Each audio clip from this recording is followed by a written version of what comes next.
What's up, Dave? I just got the new Andrea Custer kit and I don't know how to put it together and get it ready for painting.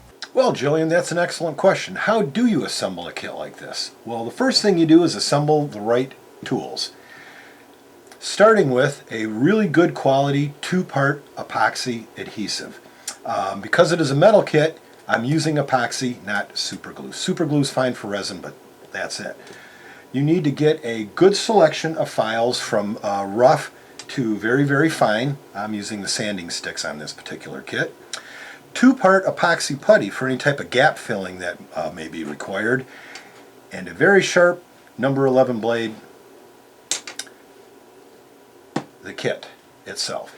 This is Son of the Morning Star by Andrea. This is probably the nicest kit I've seen come out in 10 years. I can't wait to get it open. Let's do that right now.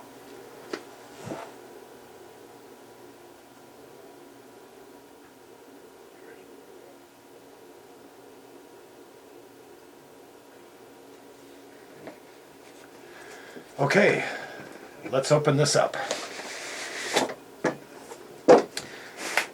Two-part packaging, very, very nice. Get rid of that.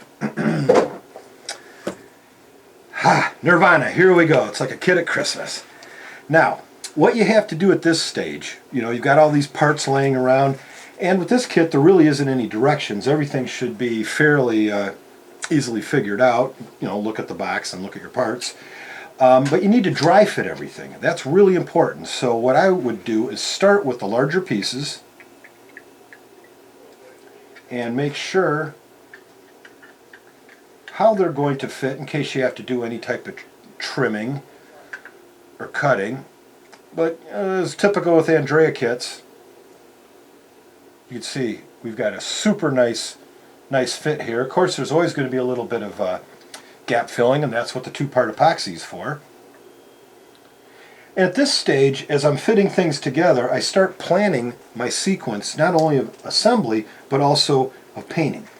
So if we've got the horse together, we look at the base for the horse. We figure out where that goes, and we just position it loosely in there, again just to make sure the parts are going to be fitting. Squeeze that together. And again, I recommend this step for any kit you might be doing, is to dry fit these parts. So far so good. Looks like we're going to have a real nice build out here. Okay.